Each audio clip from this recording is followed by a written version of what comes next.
करे परत आले काय तुम्ही? हो भो आलो आम्ही तिकडे काही आमचा ताळमेळ लागून राहिला. एक तूच आमचा भरोशाचा आहे.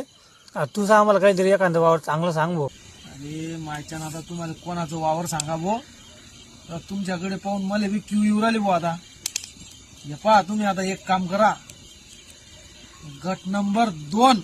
घट नंबर 2. अरे ते तर मला माहिती आहे. दिलीप बाबा पाटलं वावर आहे ना ते. पाहिजे रे बेटा डुबऱ्या काय पीक फिरायला आलं ना म्हणतात. पप्पा हिच्यात तर केळीचे रोपं लायला दिसू राहिले सह्याद्रीचे. अरे तुला माहिती असेल ते, पण यंदा आहे ना त्यानं सीसीटीव्ही कॅमेरे लावले इकडून गावाकडून. लावू दे ना कॅमेरे. त्याने काय बंदुकीत गोळ्या भरून ठेवले का? आम्ही इकून जाऊ शिवचर मारच्या वावराकडून. बर अरे काय सांगा किस ना तुले. आम्ही या झटक्या मशीनमुळे आम्ही आखाळणे आलो नाही तर आम्ही कशालाच बेत नाही. हा भाऊ तुझे म्हणणं बी खरं आहे. पण जा तुम्ही आता. पण आहे ना मै नाव नका सांगा हो. कसं आहे आमचं भावबंदकीचं काम पडतं भाऊ. आणि थोडे ना आणि थोडस कटचट खा. एक सरला नका खा, हो.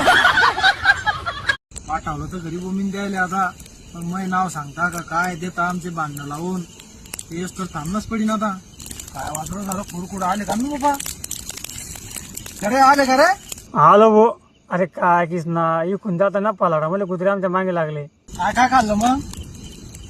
तरी जाऊन रोप तर खाल्ले भो. पण त्याने कशाची ड्रिचिंग करत होती का काय आज उभी जुमळमळ करू राहिला.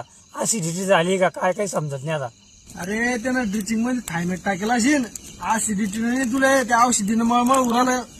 असं आहे का रे. म्हणून तर ते आमचे दातले सहज करत भो. मग रे मग काय केलं तुम्ही ना? मग काय भो घुसलो पिल्या बागामध्ये सगळे साबलाचे लबरं घेतले खाऊन तरी आम्ही ना.